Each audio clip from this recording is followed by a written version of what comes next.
Well, happy Thursday, everybody. Welcome to Build Mastermind. Every single week, we get to sit down and chat every possible area in business, in personal life. How do we build a bigger life, a better life, and reach for that personal, professional mastery in all areas? It's a constant struggle. Like I posted a little while ago about even like in Mike and I's relationship, like the same is true in business and everybody's personal life. It's like you'll be two chapters ahead in business and killing it, and then something in your personal life it goes wrong, or you'll be the mom of the year and crushing it with kids or crushing it in a relationship in your personal side, and then business suffers a little bit. So this is just a constant balance, right? Constant. And when I say balance, I don't mean actual balance. I mean, like, we're just spinning plates constantly. I had a coach one time give me the visual that, we all try to do so many things, right? We have so many plates we're spinning. I got one on this finger on my forehead, and a knee, and this foot over here. And every single time that one might drop is when we tend to give it attention, right? That becomes kind of a squeaky wheel. So we go and we spin that plate, make sure it's still spinning and good to go. And then we'll notice, oh, this one over here. And then our attention has to go over here. And it's just a constant harmony, right? A constant integration of all the different areas. So today's topic is, how do we build a slam in Q1 in Q4? What actions do we need to be taking? What activities do we need to be doing? What mindset do we need to have, or mindset do we need to shift in order to make right now productive for Q1? As you all know, you can look at the calendar. We have less than 6 weeks until 2025. And if 2024 hasn't been everything that you'd hoped for or everything that you wanted, then there is no better time to start on 2025 than literally right now. If you have people like it's still not too late to get closings in 2024, but I mean, you're like throwing them under the gun here. Like, this is like last minute to the finish line, right? Like sliding into home. So really what we're doing right now, all the activities that we're taking right now, we have to think, is this going to be paying off in February and March? Because that's going to be here really soon, much sooner than we think. So I have kind of my list of activities, but I would like to first hear from everybody on here. What specific thing, maybe one or two, are you doing actively, consciously in your business in order to help build your Q1?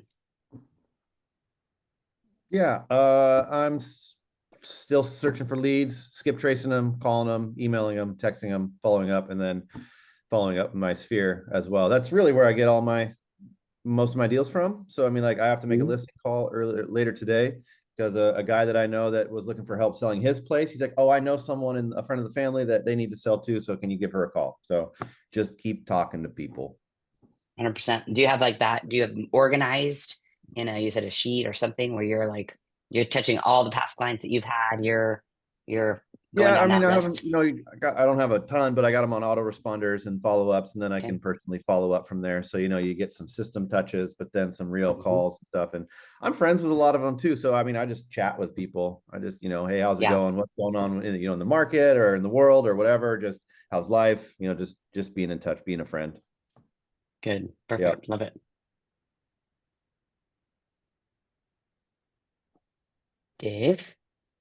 Good afternoon. I'm making an active effort to share gratitude with all my clients and just recognizing how they've built how because of them, I am where I am today. And also because of them, I will get to the next step, whether it be a deal with them or somebody that they know.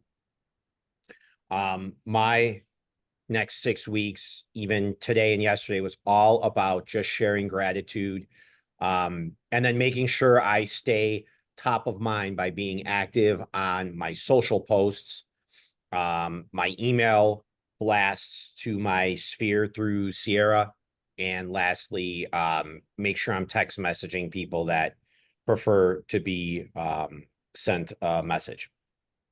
Hmm. So just intentional outreach. I love the gratitude aspect. Yeah. Love the Always. gratitude. Love it. Kim, what are you guys doing right now? What's your big focus?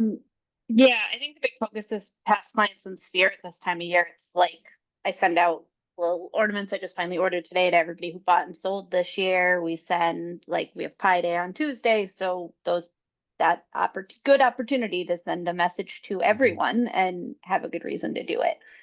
So I think just staying in front of those people, because a lot of them you're going to stumble across if they're like in your life in the next 6 weeks. So make sure they remember that you do it, and then when you see them face to face, they remember you. Yep, for sure. I love it. Jen, we are talking about what specific activities we are doing right now, what specific actions we are taking in order to help build the pipeline for Q1. Sure. I've been leaning really heavily into mail, so direct mail. I sent out Thanksgiving cards to all of my past clients in Sphere, as well as recipe cards, which I've been doing peppered through the year. I've also been sending kind of like circle prospecting direct mail, and making sure that, I'm not only trying to nurture the people that we have in our database that have had conversations with that are not quite ready at this moment. They're like all next year or, spring or whatever. That's a given, but I'm also trying to get new business in with just continued efforts because I have the time right now to be um, getting direct mail stuff ready, prepared, organizing and sending it out. And so my hope is that the efforts there will provide that fruit next year. Yeah. And you've been putting the QR code, right? Your landing page on your direct mail. Yep. So I have a QR code that opens up to a landing page for me. And then in it, because a lot of the direct mail it's listing specific, right? It's like kind of the hook is really what's your home value with whatever kind of message is in the mail. And so the call to action is go ahead and scan this to see where you're at with your value. So the landing page opens up to a 3-tab page. One, they can select, it just says, what's my home value? 2 would be, I'm looking to sell. And 3 would be, I would like an instant offer on my home. And they all kind of open up to a contact code, which would put them directly into my follow-up boss, my CRM. And so it's really so that I can track who's opening it, and then I can get into direct contact with these people, because I'm not paying for them as a lead to get their email and phone number and all that. I'm doing this in a very low cost way where it's a lot of just I've now sent out the same list of people things 3 times in this quarter. So and I put my business card each time as well. So they're starting to see some repetition and familiarity with people I have never actually met. And so this QR code is a great way to get them into the actual CRM where I have contact information for them. Yeah, love it. Yeah, I know that's been a big focus of yours this year, which is awesome. Hopefully that will result in some fruit next year for sure. Yeah, I know it's going to be a slow burn. So yeah, it always is for sure. Yeah. Yep. An interesting project that one of my teammates undertook recently and has been an excellent point of communication with his past client follow-ups has been going through every single closing. He hit his 10 years in real estate this year, 7 years on the team, 10 years in real estate. And he went through every single closing that he has had. And he looked at the number that he sold that home for or that they purchased that home for and what it's currently worth. And he just going off his estimate, like whatever, automated, value. And he created a spreadsheet showing exactly how much equity each of his clients have built. And he is starting to compile it. And so he's able to actually say, over the last 10 years, I have helped, however many people build over, I don't know, 1 million, 2 million, 3, like so much money in absolute net worth. And being able to call those people. And what it's also done is, number one, he's kind of been able to audit who he hasn't talked to in a while, or people he may have forgotten, or people that may have dropped off or whatever out of the CRM. And he's been able to clean those up and kind of get them back into his pipeline. It's created a lot of really good conversations because every time he does this, he then calls that person and he says, hey, I was just thinking about you. I was actually showing a house in your neighborhood the other day, and I thought, holy smokes, it's been 4 years. So I looked it up. Did you know that your home, like you have built over 300,000 of equity since you've lived there? Like that's it. That's the conversation. And it's like the it's so simple, but it's tangible. It's real. And then to be able to use that with other clients and be like, yeah, I literally just had a conversation this morning with like with a lead, right? That's a conversation with one of my clients. I sold a house to in 2019. Can you believe that their house has doubled in value and now they have over 400,000 worth of equity? Like he's creating his own content by going back and looking at what his business has done. It's genius. So shout out to Dale, who never comes on these calls because Thursday is his day. He's at the mountain snowboarding right now. But man, like I just thought that that was just a genius move. And now we have to be very careful because those kinds of projects can create an activity for us to do that feels really productive, right? If we're going through and doing all this research and looking up all these numbers and creating a spreadsheet and all these things, that can feel like I'm really busy, like I'm doing something. But the key point of doing a project like that is to call the people, have a touch point to have a real estate conversation. So do not get caught up in the doing, but and with the activity and the action, the tasky stuff, turn it into a real estate conversation. So that was one great idea that one of my teammates came up with at this time of year, especially, I think is a really cool thing to do. And if you're on a team, or if you don't have many of your own sales, or if you're in a smaller brokerage, go look at like teammates or go look at your brokerages, office sales, like go back, use other people's numbers, and then be able to kind of use a little borrowed belief and say, hey, people in my office have built over $2 million of equity in this year alone. Can you believe that? Right. So there's ways that you can do that without just using your numbers. But I would encourage you guys, it's kind of a cool thing to go back and do. Even if you've got 10, 15, 20 different past clients, all of a sudden you're going back and being like, man, I've helped these people build a lot of wealth. That's a pretty cool thing. And especially this time of year, it's going to be an uplifting phone call and not a downer. So I thought that was really cool. The second one I think is incredibly important. Yes, we want to be having real estate conversations, and we will get into that here in a second. But man, role playing. How many times are you practicing on your clients? How many times are you scripting and you're practicing the conversation of real estate and what the market is doing on the clients when they're asking you? One thing that we are incredibly focused on here in our company and our organization is that every single person on the team knows how to answer the question, how's the market? And they practice it. And they're up to speed on what's in the market. And they're checking the hot sheets every single day. And they are looking at what's selling in different neighborhoods that they are specializing in. And they are doing enough education. It takes 15, 20 minutes tops a day. 15, 20 minutes, a role play or two, checking out the hot sheets. Boom. Now all of a sudden, all these company parties or all these friend parties or friendsgivings or family get-togethers or all these things that you're going to, you are fresh. You know exactly how to answer that question. People know what you do, right? And the worst thing ever is when somebody goes, "Oh, hey Jen, how's the market?"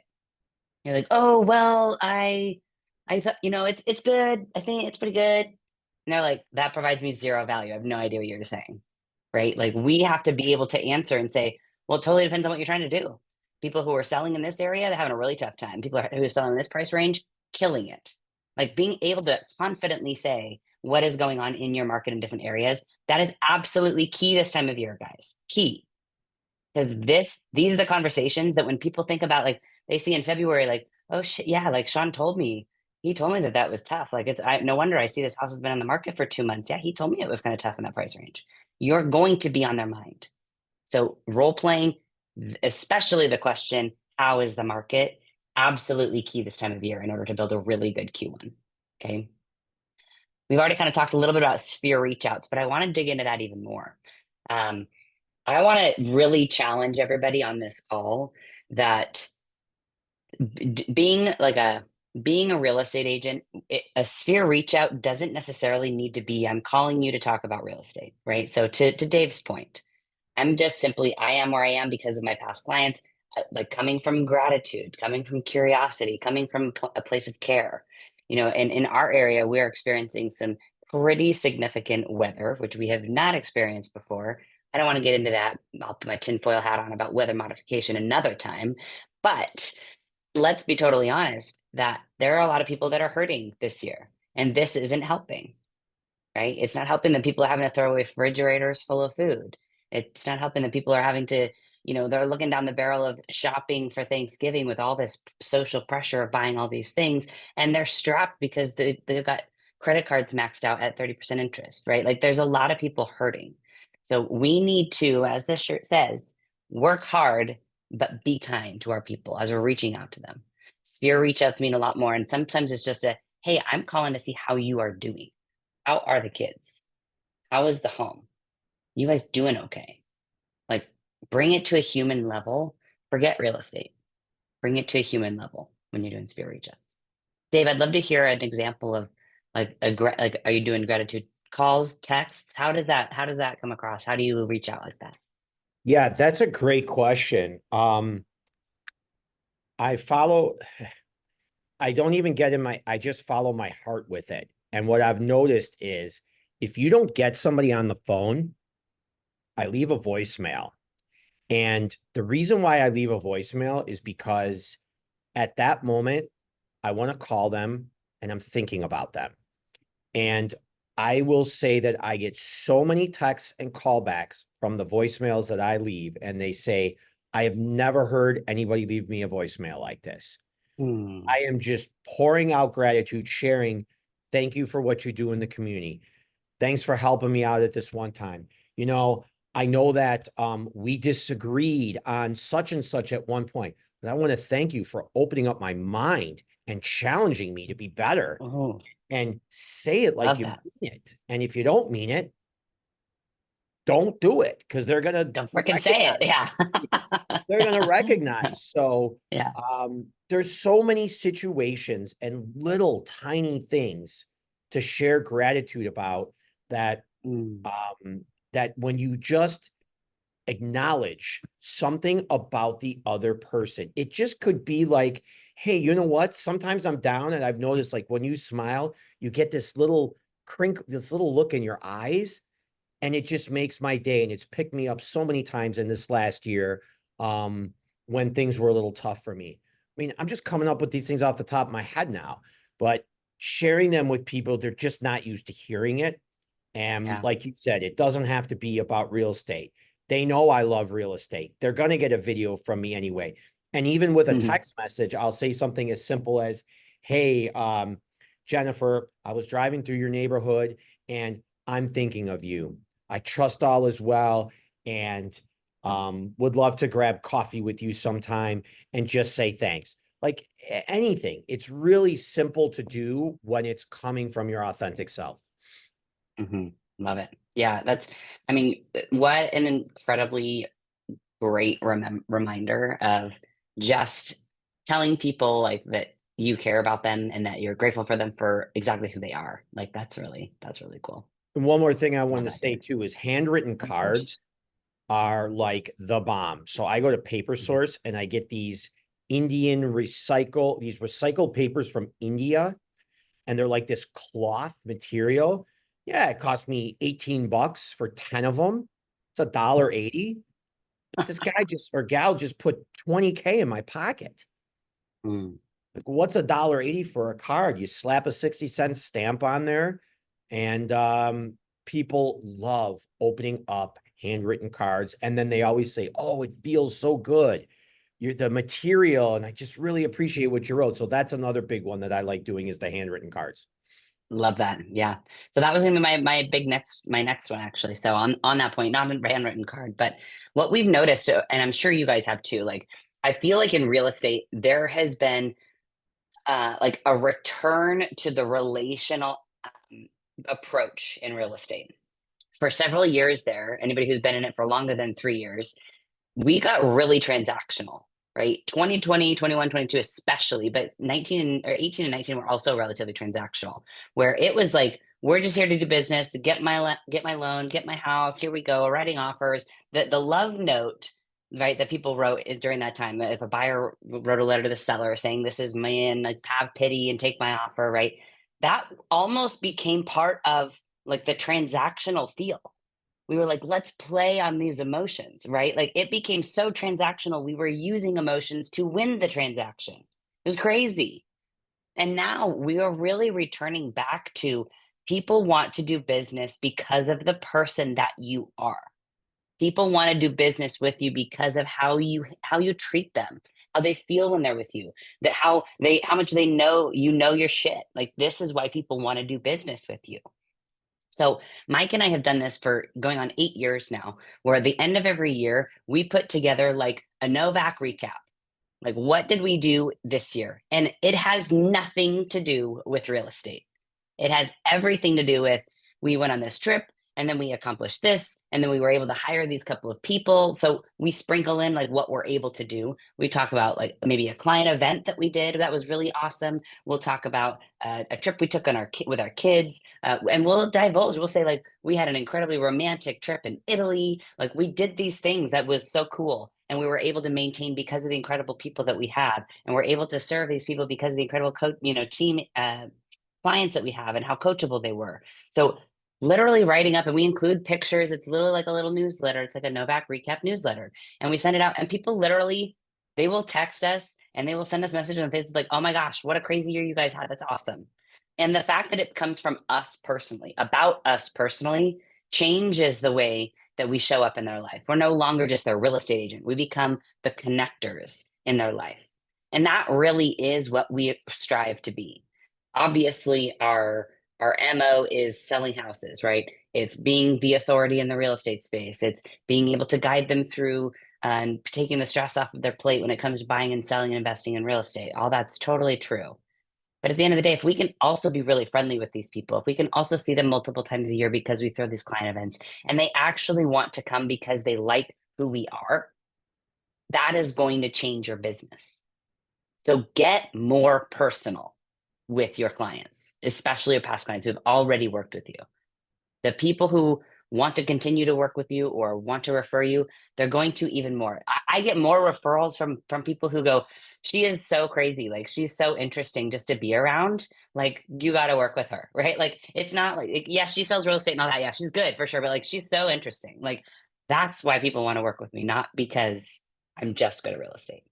So I really encourage you guys, get personal, like do something personal, send something out personal. Send if you do Christmas cards or holiday cards or whatever cards, send those to your past clients too. Don't just send them to your family and your friends. Send them to your clients too. Does anybody do anything like this? I'm curious. Let's hear it, Kim. I do. I kind of stole it from a friend who wasn't even in like any kind of a business, but they always put on their Christmas card like a little like, oh, we went here, we did this, whatever. Their kids are older, so nothing about their kids. So that's what I started doing for my Christmas card anyways, because I came from a family that did Christmas letters. It's a lot of work. I don't have time for all, but putting like the bullet points on. And so, yeah, so I send it to all my past clients and they love them. And now I get them from some of the clients too. They'll send me their Christmas cards with the kids that like they were pregnant when we went house shopping and now they have a kindergartner. It's crazy. Yeah, exact same. I love it. That's awesome.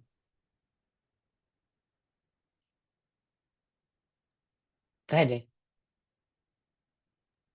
I've been, I give out a gift at closings. It's a Sonos Roam speaker. It's about $180 delivered to my house. And what I do is I make Spotify playlists.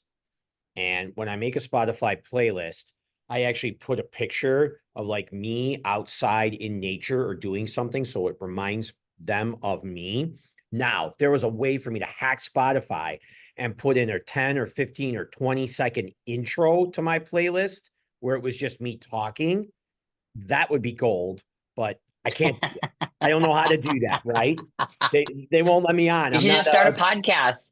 Dave, you just got to start a podcast and put the QR code for your podcast right on there. Well, I do have and a then just podcast. Talk to him. That's a good, good. That's a Put good it on point. there. But yeah. And what I did on this last fall one is I used ChatGPT, but I didn't just spit out like anyone. I wanted it to be newer, so I had him keep changing it. And then I had her like order it a certain way so it kind of told a story. And even though I used ChatGPT, it still took about a half an hour to do the whole thing. And people just love it. They love the fall playlist. I like the fall playlist. Half the shit I haven't even heard myself. and I'm looking forward to making the next one. So that's something else that people, not only does it remind them of me, but it keeps them in the family, in the season, right? It's the way my brand makes them feel good even when I'm not around them. That's what I'm trying to say. I love it. Yeah. So you're able to almost be an omnipresence in your clients' lives. I love it. It's awesome. There's a couple people on here that I can see, but are not, they're just consuming. Anybody want to share anything that they're doing right now before I continue to pour on you? I'll name names. I see a Marvin. I see Lane, Kay, Annabella. I like, no. Why would you call our name? That's rude. All right. So what do we have so far? We've got the idea of looking up past clients' evaluations, being able to have conversations about how much wealth you've helped them build, role playing, really understanding and knowing, like, without skipping a beat, how do I answer the question, how's the market? And I'd love to actually probably want to try one on somebody here soon. And then getting personal, right? Like, let's get personal. I think people want to do business. We're moving into very relationship-based market, relational market. People want to know who you are. They want to know about you. When people know more details about you, what you like, what hobbies you do, what you're into, they start associating people they know with you because you have things in common, right? So if you are just the real estate person, guys, there's millions of us. Like, there are so many real estate agents. But if I'm the real estate agent who does bodybuilding and loves hiking, and I go skiing, and I'm really into weird tinfoil hat stuff, I'll get clients be like, oh, she's so on your level. Like, you need to go talk to her. Like, no matter what it is. So living really loud, that will help you build your business with people that you actually want to do business with, by the way. Sean, I saw you unmute there for a second, then you muted again. Oh no, I just hit the button just to make sure it was muted. Sorry, my bad. It's all good. Okay, yeah, But perfect. I can talk if you need me to talk. Yeah, absolutely. Let's hear it. Let's hear it, brother.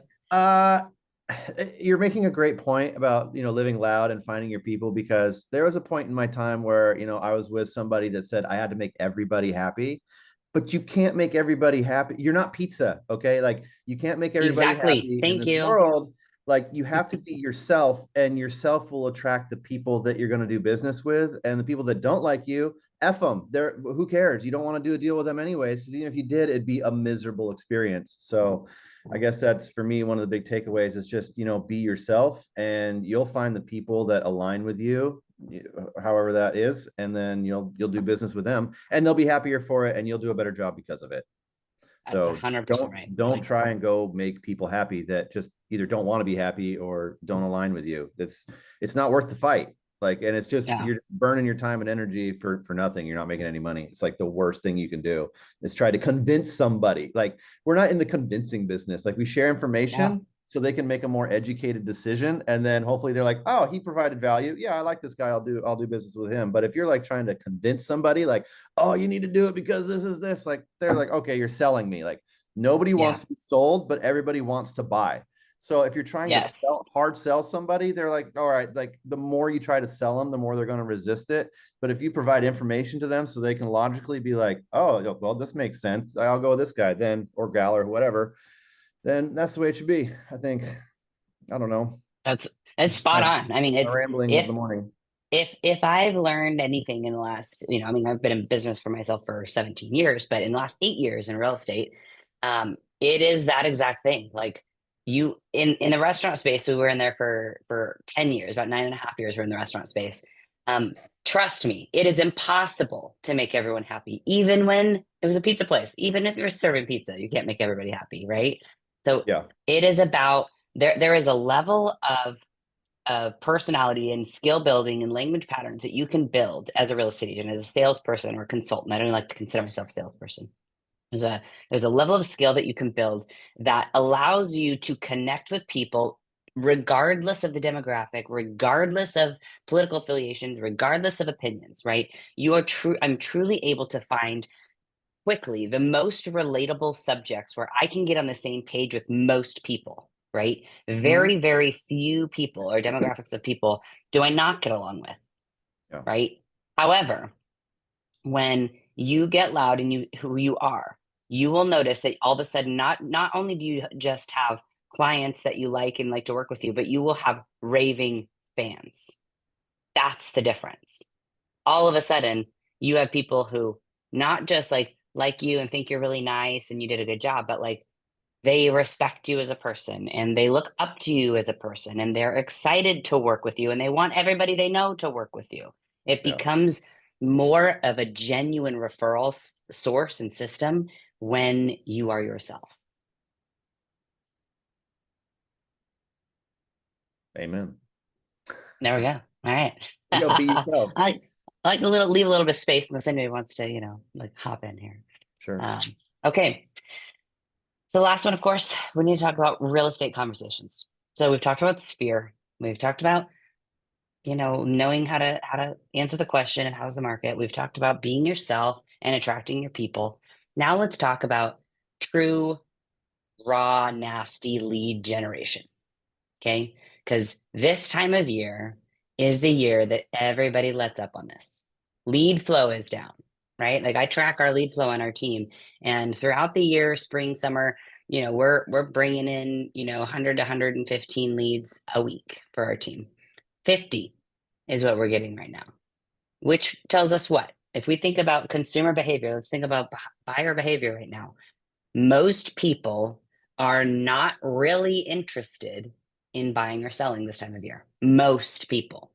Sure. The interest goes down. It becomes very inconvenient. If it was a want, the want goes down on the priority list because they have all these other things to focus on. So what does that mean for us as agents? What and who do we need to be focusing on? The people who absolutely have to buy or sell, or the people who are incredibly motivated to buy or sell. Okay. Which requires a lot more conversations and a lot more touch points than it does in February or March, right? When we have more and more people interested because the weather is improving and homes are coming on the market and more inventory, right? Like this time of year that it's toughest. So when it comes to follow-ups, when it comes to building a pipeline, when it comes to finding leads, putting them in your pipeline, having nurturing conversations, what should the conversation be around right now to find the right people? Find the people who need or really want to buy or sell. What do you think? There's not necessarily a right answer. This is a conversation, guys. Yeah, that's right. I mean, there will always be people that need to buy and sell. Like there's always that core group of people that have to buy and sell no matter what. And, when the weather's good, the shoppers come out and the sellers come out because that's, it's cyclical, right? Just like the leaves bloom in the spring and they fall off in the fall time. Like that's just the way the market goes. There's a cycle to it, but there's a baseline to it as well. And as we get into this fall, winter time, you're getting closer to that baseline core people that have to buy and sell. And that's where you just kind of got to dig deep and find them right now. Yeah. Well, I think it's a really important point of this, and especially part of this lead generation part, is your mindset. Is your mindset absent? Is your mindset saying, no, nobody wants to buy or sell, I can't find anybody?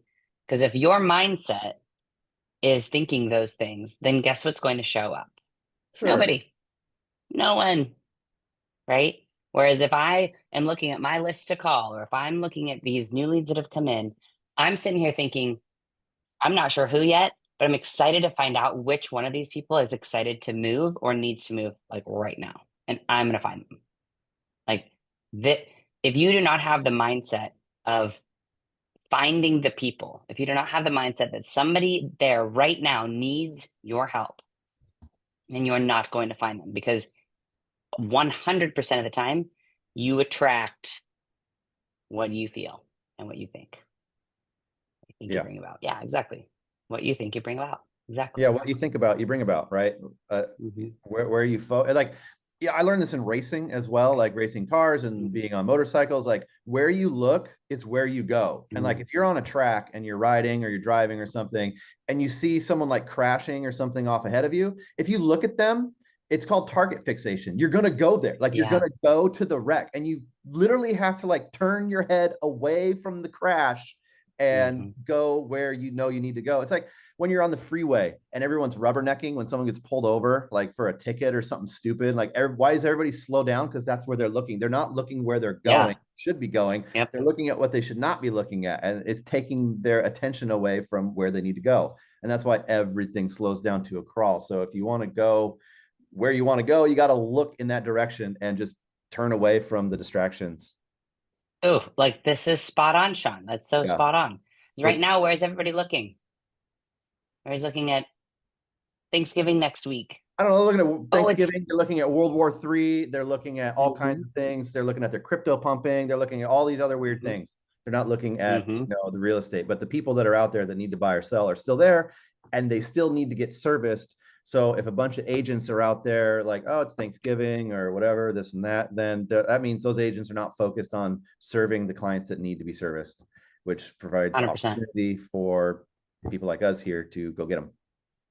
And that's exactly right. It's like if I'm thinking, oh, Thanksgiving's already next Thursday, so Wednesday's out because Wednesday's prep day. So Tuesday might as well be out too. So exactly. Now I'm taking the week off. I gotta decorate the house on Sunday, so Sunday's out. Like, right, and then there's Black Friday. Yeah. Yeah. What are we doing? Yeah. What are we doing? Yeah.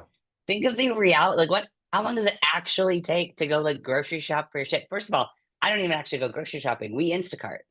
I shop everything online and it gets delivered the day before. Boom. I don't spend any time on it. It's like 20 minutes on Instacart. Number one. Number two, how much time does it actually take to make calls, to have conversations, to connect with people? Like, let's bring this into the reality of of where our focus is, right? Because you're spot on with that, Sean. Like, if my focus is already in next Thursday, guys, that's a week away. Do you know how much shit you can get done in a week? Do you know like how many phone calls you can make, or how many people you can talk to, or how many conversations you can have, or how many letters you can write, or postcards you can send, or like there's a lot of things that we can do. I mean, shit, if you have a clean deal, you can almost close a deal in a week. That's what I'm saying. If you have the right team, you can close a deal in like 10 days. Like, that's what I'm saying. But that's the issue with this time of year is people take their eye off the ball of building their business and maintaining a pipeline so that they have something when they show up to the office again on January 2nd. Yeah. And they go, well, shoot, I mean, next week's Thanksgiving, and then it's pretty much Christmas, and then New Year, it's like, what are you doing? Wake up. Get out of the way. Get out of the way. Let us do it. Fine. It's like, let's look at our calendars every single day. Like, I think that is like my point with this of building this conversation around this lead gen stuff. How do we keep our focus in our calendars on the things to maintain? Because we can do it all, right? If you've been in real estate for any length of time, you've done it all year after year. And people show up to Thanksgiving, or you go to Thanksgiving and you participate as you need to, and you're there for family and you do the things. Like, we do this. And don't forget, depending on your market, there are people, there are buyers, there are sellers who do not celebrate the holidays we celebrate. I multiple years in a row, I have sold a home on Thanksgiving or on Christmas Eve because the buyers were not Christian. They do not celebrate Christmas, right? So like we basically become consumed with our own schedules and our own agendas this time of year that we don't think about all those people that are out there waiting for help. Like, they need our help. Yeah. We're projecting our own beliefs and ideals onto others and assuming because we do things a certain way, then they do things a certain way. And that's completely opposite. Exactly. Yeah. So, I mean, because let's be honest, like, anybody here, like, raise your hand or put a 1 in the chat if you would be okay pending a $800,000 deal, but you had to work for 45 minutes to an hour on Thanksgiving Day. Would anybody do that?